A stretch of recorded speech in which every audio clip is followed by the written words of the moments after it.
அதே மாதிரி புதுசா வரக்கூடிய தயாரிப்பாளர்களுக்கு ஒரு சின்ன ஒரு கோரிக்கையா நான் வைக்கிறது, நீங்க சினிமாவுக்கு வாங்க.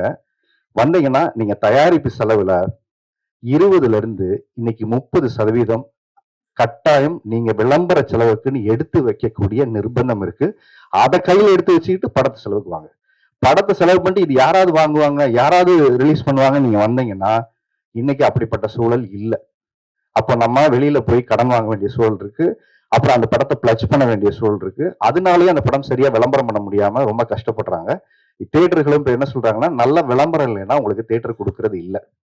இன்னைக்கு தமிழ்நாட்டில் இருக்கக்கூடிய அநேக தியேட்டர்கள் தமிழ் சார்ந்து இருக்கக்கூடிய ஓனர்கிட்ட இல்லை. எல்லாமே கார்பரேட்டா ஒரு பெரிய மால்ஸ் எல்லாமே அவங்க கிட்ட இருக்கு. அப்ப அவங்களுக்கு என்ன சொல்றாங்கன்னா, சார் நாங்க போட ரெடியா இருக்கோம், நல்ல விளம்பரம் பண்ணுங்க, எங்களுக்கு இப்படி ஒரு படம் வருதுன்னு தெரிய வைங்க.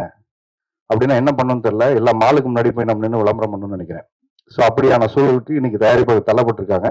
ஸோ இந்த படத்துடைய தயாரிப்பாளருக்கும் நான் சொல்லிக்கிறது எப்படி என்னன்னா, விளம்பரங்கள் நீங்கள் என்ன பண்றீங்களோ திட்டமிட்டு சரியா செய்யுங்க. அதுதான் உங்களுக்கு அங்க தியேட்டருக்கான நல்ல திரையரங்கு கிடைக்கிறது ரொம்ப ரொம்ப முக்கியமா இருக்கு.